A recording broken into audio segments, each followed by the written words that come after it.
Bismillahirrahmanirrahim. Assalamualaikum warahmatullahi wabarakatuh. Alhamdulillahirabbil alamin. Walladzi arsala rasulahu bil huda wa dinil haq lidhirahu 'ala dini kulli. Wa kafa billahi syahida wa asyhadu an la ilaha illallah wahdahu la syarikalah. Wa asyhadu anna Muhammadan abduhu wa rasuluh. Allahumma shalli ala Muhammad wa ala alihi wa ashabihi wa man tabi'ahum bi ihsanin ila yaumiddin. Ya ayyuhan nas ittaqu rabbakum alladzi khalaqakum min nafsin wahidah khalaqa minha zawjaha Babasa minhuma rijalan katsiran wa nisaa'a wattaqullaha alladzi tasaaluna bihi wal arham innallaha kana 'alaikum raqiba wa ba'd. Fa inna asdaqal hadisi kitabullah wa khairal hadyi hadyu Muhammadin sallallahu alaihi wasallam. Syarrul umuri muhdatsatuha fa inna kulla muhdatsatin bid'ah wa kulla bid'atin dhalalah wa kulla dhalalatin finnar. Ayyuhal ikhwah akramana subhanahu wa ta'ala.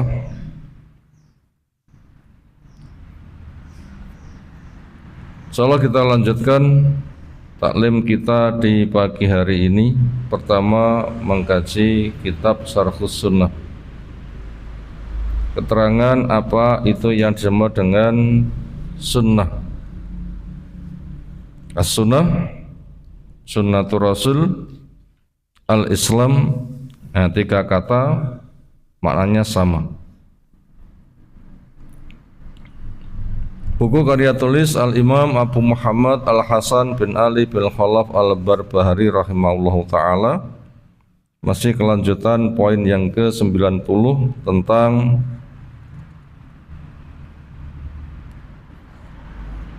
pemberitahuan Allah akan peristiwa-peristiwa yang terjadi,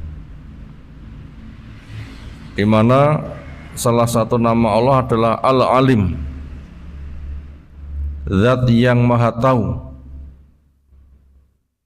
tahu yang sudah terjadi, tahu yang sedang terjadi, tahu yang akan terjadi, secara global maupun terperinci.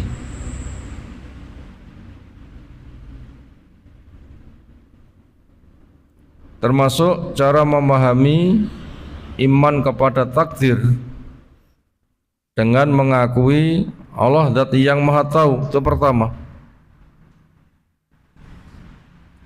dari sesuatu yang Allah ketahui. Ada yang dikehendaki terjadi, ada yang dikehendaki tidak terjadi.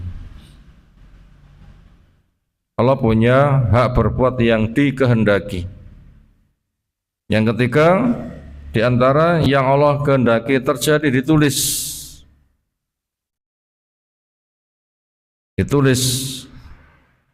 Kemudian yang keempat diwujudkan. Itu cara mengimani kepada takdir. Dan makhluk pertama kali dicipta adalah pen. Tulislah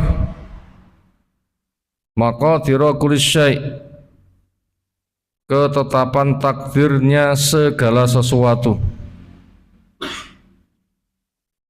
Takdir dibagi dua, ada yang kauni, ada yang syar'i. Yang kauni, ketetapan Allah di alam raya mesti terjadi, fungsinya sebagai sarana. Dibikin siang, dibikin malam, dibikin panas, dibikin dingin, sarana. Dan manusia tidak dihisab, kenapa kamu laki, kenapa kamu perempuan, karena wilayah takdir kauni. Yang kedua takdir syar'i. Manusia dibekali lalu tugasnya memilih, dan akan dibalas balasannya sesuai dengan pilihannya. Tanda manusia dikatakan sudah mendapatkan pembekalan, satu, sudah masuk masa balik. Yang kedua, diberikan pembekalan indera, mendengar, melihat, bisa berpikir. Itu tanda pembekalan yang kedua. Yang ketiga, mendapatkan arahan. Wahyu diturunkan, Rasul diutus, dai selalu ada yang menjelaskan ini loh jalan surga. Entah itu jenis jalannya, cara pengerjakannya, fadilahnya, syarat-syaratnya, nah dijelaskan. Dijelaskan juga jalan neraka, macam-macam perbuatan yang mengantarkan ke neraka, apa saja, bersama resikonya, termasuk resiko kesyirikan dijelaskan. Sejak dosa tidak diampuni, amal tidak diterima, apa yang sudah dikerjakan dihancurkan, divonis masuk neraka, tidak ada penolong, surga haram untuk dia. Nah, itu namanya tanda pembekalan. Yang keempat, dia diberi kemauan dan kemampuan. Diberi kemauan dan kemampuan, fitrahnya kepada baik, fitrahnya mau. Kepada buruk, fitrahnya benci, dan dia punya kemampuan.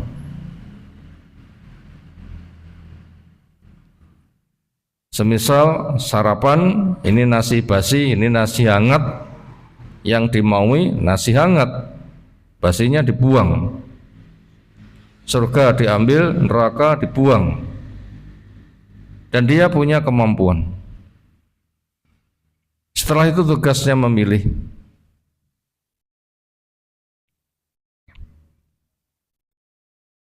Kemudian di antara peristiwa yang akan terjadi di mana Allah Zat yang Maha Tahu, yang diketahui di antaranya yang akan terjadi, nanti akan terjadi begini, begini, begini, begini, dengan segala hikmahnya. Apa hikmahnya? Kita diberitahu apa yang akan terjadi. Hikmahnya adalah sebagai satu bentuk bimbingan. Karena siapapun ingin masa depannya cerah, sehingga apa yang mesti ia kerjakan itu sebagai bimbingan. Ingin masa depannya cerah dan harus tahu apa yang mesti dikerjakan.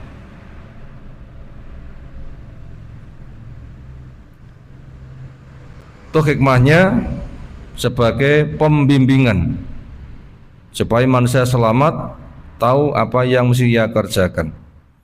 Yang sudah kita baca kemarin, di antara peristiwa yang akan terjadi, yang kita diberitahu bahwa ketika Nabi SAW meninggal akan terjadi penyimpangan-penyimpangan.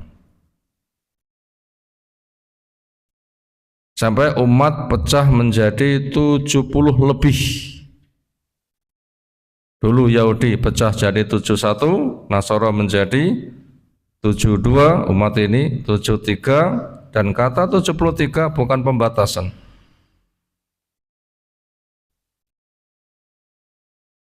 Kenapa kok terjadi penyimpangan? Jawabnya sebagai ujian. Karena manusia tugasnya untuk memilih. Pilihan selamat itulah jalan kehidupan yang ditempuh Nabi SAW bersama para sahabat. Jalan penyimpangan adalah yang menyelisih kepada Nabi dan sahabat. Karena tugasnya memilih, ya ada yang dipilih. Makanya jalannya Nabi bersama para sahabat, ikuti jalan yang menyelisih keduanya, tinggalkan. Karena kita tidak hidup di masa Nabi SAW, tapi kita hidup di generasi berikut-berikutnya. Kalau orang itu hidup bersama Nabi, insya Allah dengan bersama Nabi ada petunjuk real. Tapi ketika hidup sesudah zaman Nabi SAW, Nabi sudah tidak membimbing karena sudah meninggal. Gimana petunjuk realnya? Nah, kita diberitahu ciri-ciri jalan selamat begini, kerjakan. Ciri-ciri jalan bahaya begitu, tinggalkan. Makanya dari 73 itu harus dikenali mana yang selamat, ambil, mana yang tidak selamat, tinggalkan. Itu diantara peristiwa yang kita diberitahu. Lalu ciri global dari 73 itu yang selamat adalah apa yang biasa disebut dengan al-jamaah. Yang itu sudah ada tafsirnya. Apa tafsirnya al-jamaah? Ma ana alaihi al-yauma wa ashabi. Cara beragama yang saya bersama sahabatku mengerjakannya di waktu itu sebagai percontohan untuk umat-umat berikutnya. Dan petunjuk Nabi membimbing jalan keselamatan itu dijaga. Jalan keselamatan yang ditempuh Nabi apa? Wahyu. Al-Quran 30 juz, sunnah-sunnah sebagai tafsir, perilaku para sahabat sebagai bentuk real, itu dijaga, dan dijaga. Qurannya terbukti terjaga, sunnahnya terbukti terjaga, perilaku para sahabat terjaga, otentik, dan selalu didakwahkan, dan didakwahkan. Sehingga umat mengenal, tahu, lalu memilihnya, itu pilihan keselamatan.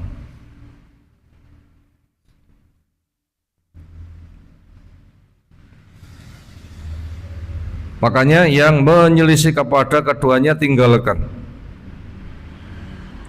Contoh yang sering kita angkat adalah di masyarakat sudah dipromosikan sholawat, ayo sholawat, ayo sholawat, ayo sholawat. Akhirnya mikir sholawat yang mana? Karena macamnya banyak. Akhirnya diberitahu sholawat Ibrahimiyah yang kamu pilih, jangan sholawat yang lainnya. Gimana lafadz sholawat Ibrahimiyah? Yang kita baca di dalam tahiyat. Allahumma sholli ala Muhammad wa ala ali Muhammad kama sholaita ala Ibrahim wa ala ali Ibrahim innaka Hamidum Majid. Allahumma barik ala Muhammad wa ala ali Muhammad kama barakta ala Ibrahim wa ala ali Ibrahim innaka Hamidum Majid. Sudah, titik.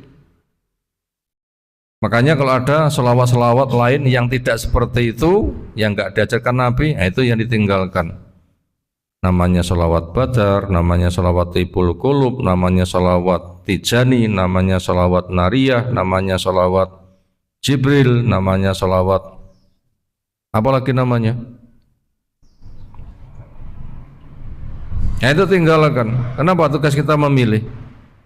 Dan memang umat akan pecah menjadi 70 lebih. Itu contoh perpecahan. Sholawat saja sudah banyak perpecahan. Yang itu banyak, makanya belajar itu harus. Sekarang kita lanjutkan. Itu terakhir yang kita kaji kemarin itu. Wahakadha, dan begitulah karena dinu ada agama terjaga sempurna ila khilafati Umar, sampai masa kekhalifahan Umar. Berarti agama yang dibimbingkan Nabi SAW, walau Nabi SAW telah meninggal, walau banyak orang yang menyimpang, tetapi agama tetap terjaga, tetap terjaga. Di masa Abu Bakar, walaupun orang banyak yang berbondong-bondong murtad, tapi bisa diselesaikan, yang hak terjaga, jadi rujukan umat. Abu Bakar meninggal di masa Umar, agama terjaga, dan terjaga. Allah berikan kemampuan pada Umar tegas, sehingga yang hak terjaga. Allah jadikan Umar sebagai penjaga agama yang luar biasa. Wakada, dan tetap terjaga juga karena ada agama ini fi zaman Rasul, di masa Utsman, terjaga dengan baik di masa Utsman.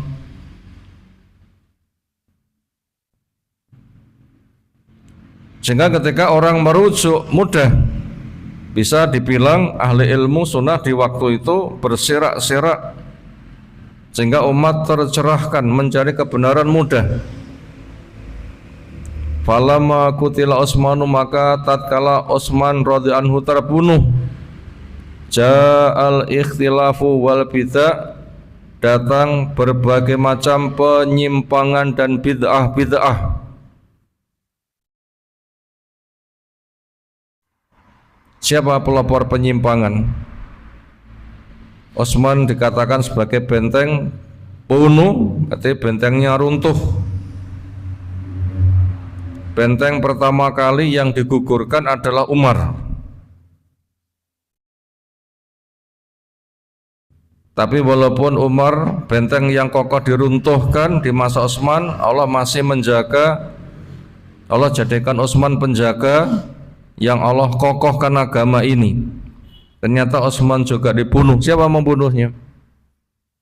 Ibnu Sauda, Abdullah bin Sabah, Yahudi dari Yaman, yang menyusup ke sana kemari, yang umat bodoh luas sehingga mudah terprovokasi. Sekarang pertanyaannya, kenapa di masa Utsman orang bodoh itu luas? Apa sebabnya? Karena banyak penaklukan. Negeri sana taklukkan, negeri sana taklukkan, negeri sana taklukkan. Luas sekali wilayah kaum muslimin, sehingga orang-orang yang baru masuk Islam jumlahnya banyak, yang masih awam.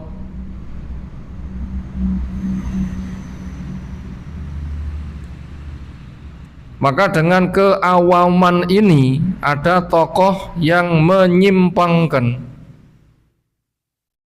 Mereka masuk Islam tetapi masih awam, butuh belajar, semangat. Nah, disinilah dimunculkan, diproduk tokoh-tokoh nyimpang, dimotori oleh Abdullah bin Sabah. Dengan tidak ada bekal lalu disimpangkan, sementara mereka bergaya sebagai Muslim. Disitulah fitnahnya meresap di masyarakat.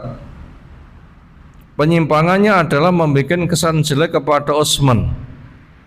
Akhirnya mereka digerakkan rame-rame untuk mengadakan pemberontakan, puncaknya Utsman dibunuh. Disitulah kekacauan mulai merajalela dengan jumlah yang luar biasa. Wasoron nasu, dan jadilah manusia akhzaban, banyak kelompok. Wasoru, dan jadilah manusia firokan, banyak golongan. Faminan nasi, maka diantara manusia man sabata, ada yang kokoh ala haki, di atas yang hak. Tapi ini belajarnya harus teliti. Siapa ya tokoh-tokoh yang hak? Makanya siapa yang mau merujuk kepada para sahabat itu nanti selamat.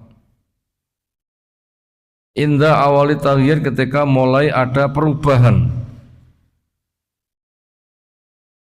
Wa qala bihi wa ta'annasa ilaihi, yang tokoh yang hak ini berdakwah dengannya, mengajak manusia kepadanya.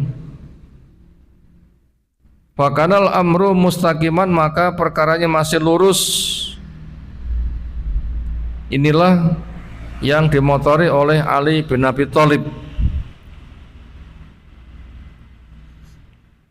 yang dimotori oleh Ali bin Abi Thalib, yang betul-betul membimbing walaupun diuji dengan ujian berat, karena Muawiyah sebagai gubernur Syam belum tunduk untuk menjadi satu kesatuan kekuatan kaum muslimin, alasannya masih menuntut darah Utsman. yang dibunuh oleh para pemberontak, menyebabkan dia belum berbaiat kepada Ali. Tapi akhirnya damai, kaum muslimin terjaga. Ketika Ali meninggal diganti oleh Hasan, lalu ketemu dengan Muawiyah walau lewat utusan. Kesimpulannya Hasan tanazul mundur jadi khalifah, yang menjadi khalifah dia adalah Muawiyah. Waktu itu kaum muslimin kompaknya luar biasa. Ini kebenaran yang terjaga, mustaqiman, lurus. Hatta kanat at-tabaqatu arabiatu, sehingga ketika datang pada tabaqat, marhalah periode yang keempat, fi khilafati Bani Fulan, di masa kekhalifan Bani Fulan. Siapa yang dimaksud kekhalifan Bani Fulan di sini? Runtuhnya Bani Umayyah, berpindah ke Bani Abbasiyah. Ini melewati peperangan yang luar biasa dahsyatnya. Ketika sudah berpindah ke Bani Abbasiyah, di sana ada khalifah yang penyimpangannya luar biasa dahsyat. Siapa? Anaknya Harun al-Rasyid. Keduanya disiapkan sebagai khalifah. Pertama Al-Amin, kedua Al-Ma'mun. Al-Amin akhirnya tersingkirkan, diganti oleh Al-Ma'mun. Di masa Al-Ma'mun inilah terjadi penyimpangan yang luar biasa dahsyat, yaitu dia terpengaruh akidah Mu'tazilah. Terpengaruh akidah Mu'tazilah.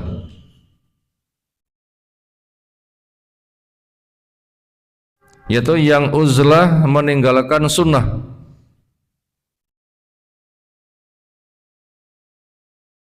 Sebuah akidah yang mengakui Al-Quran itu adalah makhluk.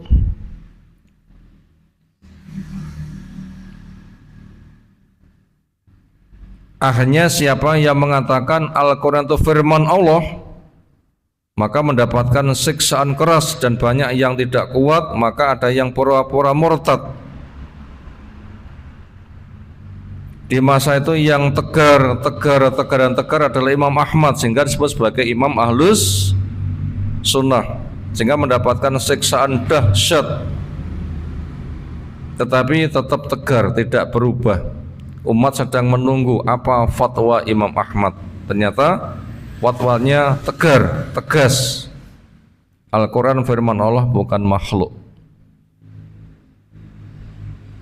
Lalu Al-Ma'mun mati, diganti penggantinya lagi. Lalu datang penggantinya lagi, disitulah sudah pro dengan sunnah. Itu yang disebut dengan Tabaqat Arabiah, yaitu pada masa Al-Ma'mun. Dengan diakuinya akidah Al-Quran itu adalah makhluk. Itu fitnah yang sangat besar. Maka dengan begitu manusia diberitahu keadaannya begitu, bagaimana mereka harus menjaga diri. Itu hatta kanat atau baqatu arabiatu, pada fase yang keempat, fi khilafati Bani Fulan, ingkolaba, berubahlah az-zamanu, masa, wa taghayyara, dan mengalami perubahan, anasu, manusia, jiddan, dengan perubahan yang sangat dahsyat, yaitu melewati kekhalifahan, diadakan pemaksaan. Al-Quran adalah makhluk yang tidak mau menerima, mendapatkan siksaan berat. Disinilah fitnah yang luar biasa mengerikan. Wa fasad al-bid'ah, bid'ah merajalela, yaitu bid'ah meyakini Al-Quran itu adalah makhluk,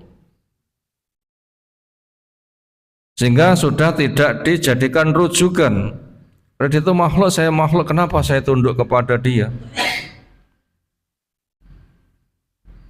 Sehingga manusia berbuat secara akal total.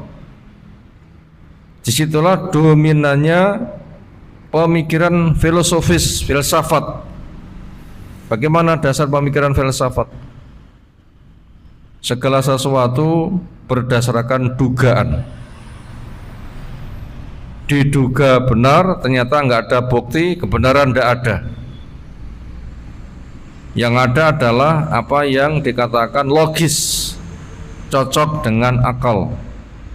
Makanya banyak ayat-ayat yang masuk wilayah gaib, akal nggak bisa menjangkau, dianggap tidak masuk akal, akhirnya itu dibuang. Akhirnya dengan demikian akallah yang menjadi raja, sehingga agama berdasarkan akal-akalan. Ini kebid'ahan yang luar biasa terjadi. Wa kasura, dan banyaklah atu-atu para dai ila ghairi sabil haq, kepada selain jalan yang hak, al-jamaati, selain jalan al-jamaah. Cara beribadah sudah tidak seperti Nabi bersama sahabat, tapi seperti akal-akalan. Ini di masa Mu'tazilah. Al-Ma'mun, khalifah dari Bani Abbasiyah. Wa waqa'at al-mihanu, banyak berbagai macam ujian. Fi syai'in, pada sesuatu, lam yatakallam, yang tidak pernah mengatakannya, bihi, dengan itu, Rasul sallallahu alaihi wasallam, wala ashabahu, dan juga tidak pula para sahabatnya. Yang paling menonjol tadi akidah, keyakinan Al-Quran adalah makhluk di masa Al-Ma'mun di Bani Abbasiyah yang luar biasa. Tapi Allah masih mengokohkan dengan tokoh yang luar biasa, yaitu Imam Ahmad. Makanya dikenal sebagai Imam Ahlus Sunnah, yang mengatakan Al-Quran adalah firman Allah, sehingga manusia wajib tunduk. Wa ta'au ilal furqati wa naha Rasulullah sallallahu anil furqah, dan mereka para orang yang nyimpang, termasuk kelompok Mu'tazilah yang mengatakan Al-Quran itu adalah makhluk. Mereka dakwah besar-besaran, wa naha, sementara hal seperti itu dilarang oleh Rasul sallallahu alaihi wasallam anil furqah, dari menyimpang. Wa kafara ba'dhum ba'dhan, dan dikala itu saling mengafirkan sebagian orang pada sebagian yang lain. Dan ini pengkafiran yang terorganisir. Siapa yang tidak mengakui Al-Quran itu makhluk dikatakan kafir, maka banyak yang disiksa, bahkan dibunuh. Ini kelasnya negara, punya tentara, punya senjata, makanya pengaruhnya dahsyat. Wa kullun da'in ila ra'yi, dan masing-masing ada dai yang berdakwah kepada pendapatnya.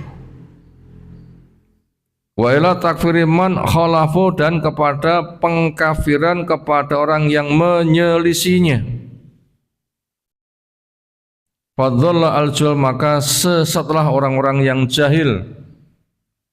Warro'a, dan sesatlah orang-orang rakyat jelata. Waman la ilma lahu, dan orang yang enggak punya ilmu. Jadi wilayah Islam itu sangat luas. Orang yang enggak punya ilmu jumlahnya banyak, apalagi dikokohkan akidah yang nyimpang yang dimotori oleh negara. Oh, kalau gitu berapa korban penyimpangan yang ada pada waktu itu. Wa atma'u an-nasa fi syai'in min amri dunya, dan mereka membikin tamak kepada manusia kepada sesuatu dari perkara dunia. Jadi apabila seorang itu sudah bertumpu kepada akal, orientasi ke depan terbesar apa? Karena pemikirannya hidup itu hanya di dunia, mati barbur yawis. Nggak ada kebangkitan, nggak ada alam kubur, nggak ada hisab, nggak ada surga, nggak ada neraka. Pemikiran mereka hidup hanya di dunia saja. Di situ hidup, di situ mati, tidak ada yang merusak kecuali masa. Bila orang itu pemikirannya seperti itu, apa yang dicari? Dunia. Sehat, kuasa, sugih, itulah surga. Gerakan para filosofis pemuja akal, pol-pol itu hanya begitu. Dzalika mablu ilmihim, puncak ilmunya untuk cari dunia. Itu para dai-nya berdakwah membuat manusia tamak, rakus kepada dunia. Wa khawafuhum, dan menakut-nakuti manusia, iqabatun, ya siksa dunia. Artinya bila orang itu tidak kaya itu tersiksa. Makanya muncul pemikiran di masyarakat orang mulia itu orang kaya. Dan itu bisa dijumpai di mana-mana. Pokoknya orang itu jauh dari agama, yang menjadi program mereka itu adalah mulia itu dunia. Kenapa akal mengatakan begitu? Ini fitnah yang luar biasa dahsyatnya. Fatahu maka menyambut kepada gerakan ini al-khalqu makhluk yang sangat banyak. Ala khaufin fi dunyahum berada pada kondisi takut akan dunianya. Warafatin fi dunyahum dan mereka sangat ambisi untuk meraih dunianya. Sehingga mereka masuk kategori adalah para penyembah dunia. Agama disingkirkan hanya di pojok-pojok masjid. Hanya diceritakan ketika khutbah, penerapan sehari-hari dihilangkan. Fasarat as-sunnatu wa ahluha maktumaini. Fasara maka jadilah as-sunnatu sunnah wa ahluha dan para pembela sunnah maktumin, yang tersembunyikan.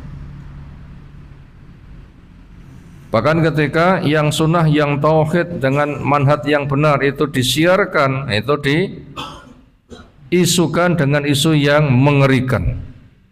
Entah kelompok menyimpang, ortodok, kelompok pemecah belah, kelompok tukang mengkafirkan, trennya dengan kelompok Wahabi dan macam-macam. Sampai dakwah-dakwah sunnah banyak dihentikan. Wa dhuharu al-bid'ah wa fasad dan muncul bid'ah dan merajalela. Wa kafaru min haitsu la ya'lamun, akhirnya mereka mengalami kekafiran dari arah yang tidak tahu. Kira-kira bila kita ambil pelajaran kekafiran yang berpotensi di bulan Desember, banyak yang tidak sadar kekafiran, kasusnya apa? Rame-rame orang mengucapkan selamat Natal. Ini berpotensi luar biasa. Karena generasi muda yang mau belajar enggak banyak, yang ada gerudak-geruduk. Dan siapa yang bisa menyuguhkan harta, itu biasanya didukung. Menyuguhkan rame-rame pesta, biasanya didukung. Sampai sudah puluhan tahun yang lalu ketika peristiwa nyambut tahun baru, gadis-gadis berjilbab tiup trompet. Makanya trompet juga banyak dijual di masyarakat, dijual kepada anak-anak kecil sudah latihan jadi Yahudi, ya kan? Orang tuanya membelikan pun juga tidak merasa dosa. Bahkan pesta tahun baru disambut meriah sedemikian rupa, nggak lepas dari bunga api. Simbol agama apa bunga api? Majusi. Mengadakan pesta nyanyi-nyanyi gaya Nasoro. Bila sudah nggak punya agama, yang datang adalah pesta sampai kepada minum-minuman keras, tawuran, perzinaan. Oh, ini sangat mengerikan sekali. Jadi bid'ah, kemaksiatan merajalela sehingga banyak orang yang kufur tidak sadar, termasuk mengucapkan selamat Natal. Berarti sejak dimotori oleh pemikiran Mu'tazilah, Quran itu adalah makhluk, manusia mengandalkan akal, sehingga yang dipikir dunia dampaknya sebagaimana kita sebutkan. Sampai sekarang pun juga rata-rata orang itu bertumbuh kepada akal semata. Ini yang banyak memakan korban. Resikonya kafaru min haitsu la ya'lamun, mereka kafir dari arah yang tidak sadar, min wujud syata dari jalan yang berbeda-beda. Wa wadu al-qiyas dan mereka mengokohkan hukum qiyas. Qiyas itu apa? Membikin sebuah kaidah, ketika sudah yang lainnya disesuaikan dengan kaidahnya. Kaidah yang ada dengan ilmu filsafat semuanya diukur dengan ilmu filsafat, cocok dengan akal dipakai, enggak cocok dengan akal dibuang. Itu qiyas yang sangat membahayakan. Sampai agama pun juga dikiaskan sehingga hilang agama. Padahal agama masing-masing berdasarkan dalil. Ibadah ini dalilnya, ibadah ini dalilnya, tapi dikiaskan. Semuanya dikebiah-uyah podo. Cocok dengan akal dipakai, gak cocok dengan akal dibuang. Wa hamalu qudratar rabbi fi ayatihi wa ahkamihi wa amrihi wa nahyihi ala ukulihim wa araihim, dan mereka membawa akan maha kuasanya Allah tentang ayat-ayatnya dan hukum-hukumnya dan perintahnya larangannya dibawa kepada akal dan pendapat mereka.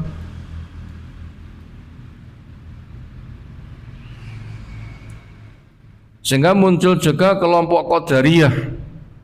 Masing-masing orang itu menetapkan takdiri dewi-dewi, karena Allah tidak diakui memiliki nama Al-Qadir, sang yang menetapkan takdir. Karena Allah itu hanya mencipta saja, ngaturnya diatur dewi, maka masing-masing orang membuat takdiri dewi. Kelompok Qadariyah itu akal-akalan, dampak dari akal-akalan begitu. Masing-masing orang itu melakukan sesuai dengan akalnya, katanya hak asasi manusia. Itu penyimpangan luar biasa kalau begitu. Fama wafaqa uqulahum wa qabiluhu wa ma la yafi uqulahum raddu. Fama wafaqu, maka apa yang mencocoki uqulah kepada akal mereka, qabilu mereka terima, wa ma lam yuwafiq uqulahum, dan apa yang enggak mencocoki dengan akal mereka, raddu, mereka buang. Ini betul-betul kelompok filsafat. Sampai di perguruan tinggi Islam sudah dicekoi dengan sistem filsafat. Sampai selamat datang di area bebas Tuhan, di perguruan tinggi Islam banyak yang seperti itu, sudah dikuasai filsafat. Karena Tuhannya itu adalah ujung-ujung itu adalah akal. Makanya ketika mereka mendapatkan SAG, mestinya sarjana agama, tetapi menjadi sarjana agak gimana, ya nyimpang pol. Dan ini banyak, dan pernah diisukan khotib harus S1 produk SAG mereka. Nah, sudah lewat mimbar masjid sudah disesatkan pol. Makanya santri-santri pondok pesantren itu sudah enggak laku. Kenapa? Enggak dapat ijazah yang mereka resmikan. Ini pernah terjadi. Itu programnya sangat mengerikan. Fasara Islamu ghariban, maka dikala itulah Islam terasa asing. Wa sunnatu gharibatan, sunnah pun juga terasa asing. Walau sunnati ghuraba, orang-orang Islam pun juga menjadi orang asing. Fi jawfi diyarim, berada di negerinya sendiri. Termasuk kita di Indonesia yang mayoritas beragama Islam, tetapi asing di negeri sendiri. Terasa kan? Asing di negeri sendiri, terasa sekali. Ternyata dunianya pun juga demikian, menjadi buruh di negeri sendiri, gitu kan? Sama. Jadi buruh di negeri sendiri, merasa asing di negeri sendiri. Itu semua merupakan dampak dari akal-akalan ketika agama kembali kepada akal sebagai dasar. Nah, ternyata peristiwa seperti itu telah disebutkan oleh Nabi SAW, sehingga menjadi pembekalan buat umat, dan ternyata kita mengalami kondisi seperti itu. Akhirnya gimana jalan solusinya? Perintah Nabi SAW, bila sudah itu kondisinya adalah dengan alaikum bisunnati wa sunnatil khulafa ar-rasyidin al-mahdi min ba'di adu 'alaiha bin nawajid wa iyyakum wa muhtasatil umur fa inna kulla muhtasatin bid'ah. Maka untuk itu ikutilah jalan kehidupanku, berislam dengan Al-Quran, ditafsirkan dengan sunnah, dengan pemahaman para sahabat. Itu maknanya dari alaikum bisunnati wa sunnati khulafa ar-rasyidin al-mahdin min ba'di. Itu solusinya untuk jalan keselamatan yang ini harus kita kembangkan. Anak-anak kita harus sekolah ke situ, sehingga perbanyak TK sunnah, SD sunnah, pondok sunnah, sehingga menjadi generasi robani yang terdidik, yang tidak tercemari Apabila ke depan generasi muda sudah tergiring, itulah pemimpin masa depan. Makanya nanti bisa menegakkan sunnah, menjauhi bid'ah, sehingga fungsi akal untuk memahami agama sudah ada contoh, bukan akal sebagai penentu nilai. Ini materi pertama yang kita sampaikan di kesempatan pagi hari ini. Berikutnya kita masuk pada materi kedua.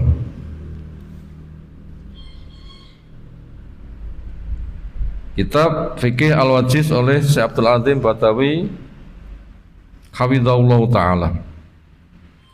Masuk di halaman 281 dari Kitabul Hajj, kitab membahas masalah haji, tentang masalah miqat. Kemarin sudah kita sampaikan ada dua macam miqat. Miqat apa? Miqat zamani dan miqat makani. Miqat zamani, waktu melaksanakan manasik haji.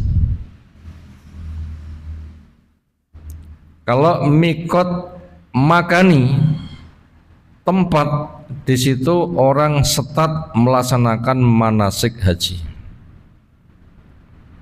Kita ulang ya. Apa miqat zamani? Waktu orang melaksanakan manasik haji. Itu miqat zamani. Kalau miqat makani, tempat di situ orang start melaksanakan manasik haji. Kalau miqat zamani, waktu orang melaksanakan manasik haji, waktunya apa saja? Sejak bulan Syawal, Dzulqa'dah, 10 hari bulan Dzulhijjah. Itu manasik haji sudah bisa diansur.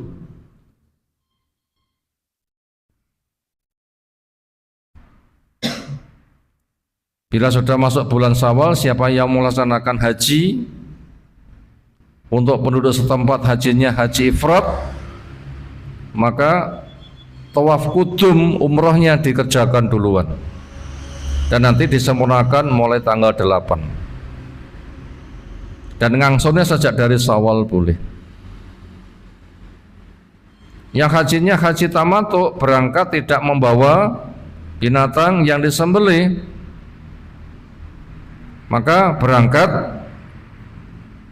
dengan umroh dulu, yaitu wilayah tawaf kudum.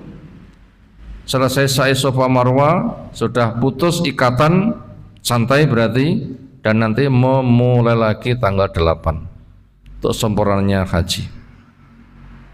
Itu masuk pada wilayah miqat zamani, waktu yang digunakan untuk melaksanakan manasik. Adapun miqat makani adalah cerita tempat. Di situ orang start budal melaksanakan manasik. Kemarin sudah kita baca satu hadis atau dua fatwa ya. Pertama dari Ibnu Abbas.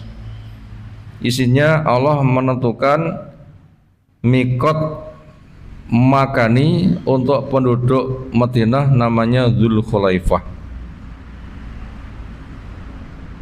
Orang yang berangkat hajinya dari Madinah, tempat start untuk hajinya namanya Dzulkhulaifah. Untuk penduduk Syam, tempat start namanya Juhfah. Untuk penduduk Najd, yaitu dari Madinah memandang ke timur, itu wilayah Najd, itu tempat startnya namanya Qarnul Manazil. Untuk penduduk Yaman Selatan, tempat berangkat start untuk manasik namanya Yalamlam.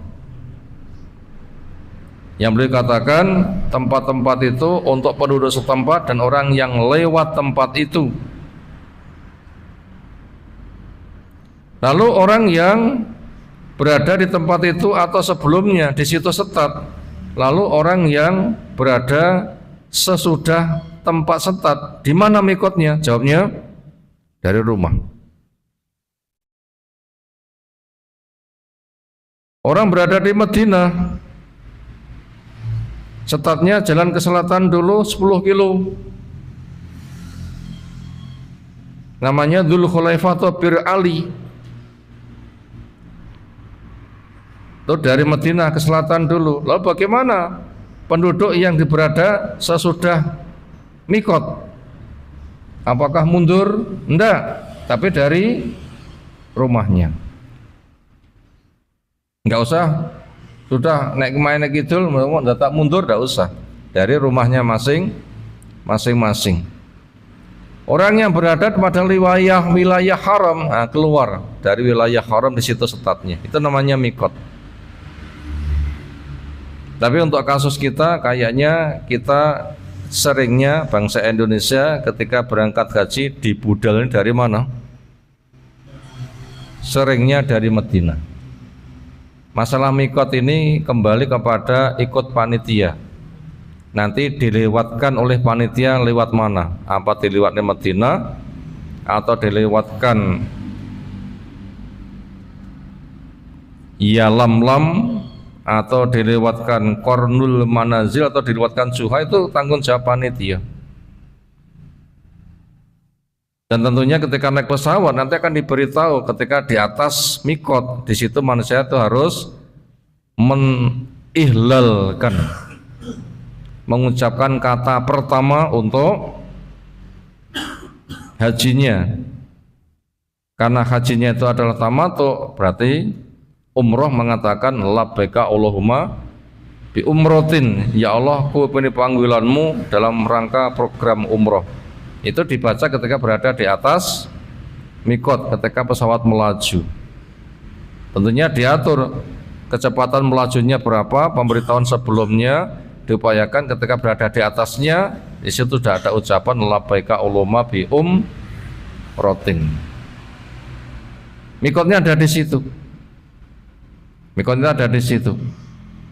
Dan namanya pesawat terbang itu nanti rutenya juga berbeda-beda, dilewatkan mana, itu tanggung jawab panitia untuk memastikan seperti itu. Kemudian mikot yang lain kata Abu Aisyah untuk penduduk Irak namanya Dzatu Irkin. Sekarang kita baca berikutnya. Waman arota makata, siapa yang menghendaki untuk masuk Mekah linusukin, untuk melaksanakan manasik, yaitu ritual haji, fala yajuzu, maka tidak boleh lau buat dia ayyatajawaza, untuk meninggalkan hadil mawakit, tempat-tempat mikot, hatta yukhrima, sampai pakai baju ikhram dulu. Mudahnya rata-rata Indonesia dilewatkan Madinah, makanya diajak mampir ke Dzul Khulaifah. Untuk apa? Ya di sana sudah disediakan kamar mandi yang sangat banyak, mandilah lalu ganti pakaian. Ketika sudah dikumpulkan di lapangan luas di atas bis masing-masing. Ketika sudah siap berangkat, mereka diimbau, sekarang mulailah ihlal. Ini tempat setatnya, mulailah ihlal, mengatakan labbaika Allahumma bi umrotin. Enggak boleh kebablasan baru mengatakan, tidak boleh. Siapa sing kebablasan mundur dhisik, supaya enggak dosa begitu. Makanya setatnya harus di mikot yang ada. Wa yukrahu al-ikhramu qablaha, dan dibenci untuk melaksanakan ikhram sebelum mikot. Misalnya mikotnya berada di Dzul Khulaifah, ini 1 kilo belum sampai, sudah dimulai, tidak boleh. Harus menuju ke tempat dulu, di situ sebagai setatnya. Nggak boleh nambahi dengan sebelumnya. Wa kullu maruya minal ahadits fil hadi al ikhram, dan apa yang diriwayatkan dari hadis semuanya tentang dorongan untuk ihram qoblal mikoti, sebelum mikot, la yasih. Jadi hadis-hadis cerita tentang masalah mikot, siapa yang setatnya di luar mikot tidak sah. Setatnya di luar tempat setat enggak sah. Orang tokonggen sudah budal, ibaratnya belum masuk waktu zuhur, zuhuran gimana? Misalnya zuhurnya setengah 12, jam 11 zuhuran gimana? Ya enggak sah no. Belum masuk mikot kok sudah setat, ya enggak boleh. Balakot ruwiya naqizuha, bahkan diriwayatkan itu cacat, batal. Fandur al-kalam ala ilaliha, maka lihatlah ucapan tentang cacat hadis yang membolehkan pada silsilah hadis dhaifah. Kesimpulannya adalah setat harus dimikot, nggak boleh sengaja ditambah sebelumnya. Wa ma'asana qaula Imam Malik, dan luar biasa bagusnya fatwa Imam Malik rahimahullah ta'ala lirajulin arada ayyuhrima, yang ingin untuk ihram qabla dzul khulaifah, sebelum masuk dzul khulaifah, belum sampai di tempat setat kok sudah setat duluan. Ini mendapatkan bahasa kritikan dari Imam Malik yang nilai nasihat luar biasa. Pesannya la tafal, nggak boleh, jangan kamu kerjakan. Ibaratnya zuhuran di jam 11, jangan. Kenapa? Belum masuk waktu, belum masuk mikot kok setat, nggak boleh. Fa ini asa alaika al fitnata, saya khawatir kamu tertambah fitnah. Wakola, ada yang nanya, wa ayu fitnatin fi hadi, fitnah apa ini? Ini kan bonus daripada kebablasan, kan malah sebelumnya. Fitnah apa ini? Innama hiya, sesungguhnya setat ini amyalun, beberapa mil, azidwa, yang saya nambahi. Ini kan malah ngati-ngati. Qala wa ayfinatin a'dama min antara annaka sabaqta ila fadilatin qasara anha Rasulullah sallallahu. Wa ayfinatin, fitnah mana lagi? Ini jawaban dari Imam Malik. A'damu, yang paling besar, min, daripada, antara, kamu punya pemahaman, annaka sabaqta ila fadilatin, kau lebih mendahului kepada alasan fadilah yang qasara, membatasi anha darinya Rasul sallallahu alaihi wasallam. Rasul menjelaskan di tempat setat, ternyata itu tidak kamu ambil, ternyata kamu cari yang lain yang dianggap lebih utama. Ini namanya kan ngelancangi kepada Rasulullah. Rasul nggak menyontohkan gaya dewi, namanya nopo bahasa Jawane? Ngelancangi. Itu fitnah yang besar. Agama tidak boleh dilancangi. Ini samitullah yakul, karena Allah sedang berfirman, falyahdhar alladzina yukhalifuna amri antusibam fitnatun aw yusibam adzabun alim. An-Nur yang ke-63. Supaya waspada orang yang menyelisih akan ketetapan Allah, termasuk yang ditetapkan oleh Rasul. Manasik harus ada di mikot. Ternyata dia itu menyelisih dengan beberapa jarak sebelumnya. 1 mil, 2 mil, 1 mil 1,6 kilo, 2 mil berarti 3,2 kilo, sengaja nambahi. Itu namanya orang yang menyelisih supaya takut. Kenapa? Antusib fitnatun, akan tertimpa fitnah. Apa bentuk fitnahnya? Syirik, agama ngarang. Apa fitnahnya? Syirik. Apa itu? Agama ngarang, bikin syariat sendiri. Au yusibahum adzabun alim, atau akan menimpa kepada mereka siksa yang sangat pedih. Kesimpulannya, di sini kita diajak untuk mengetahui macam-macam mikot. Ada zamani, ada makani. Mikot zamani, pelaksanakan manasik mulainya sudah bisa dimulai sejak dari bulan Syawal, tentunya diansur untuk umrohnya. Adapun pelaksanakan hajinya nanti mulai tanggal 8. Yang kedua, mikot makani, sebuah tempat di situ orang setat melaksanakan manasik haji dan sudah disebutkan tempatnya, dan di tempat itulah orang harus memulainya, tidak boleh nambahi sebelumnya. Untuk judul berikutnya tentang tema masalah haji, insyaallah bisa kita kaji menyusul. Demikian yang kita kaji di pagi hari ini. Ada pertanyaan silahkan.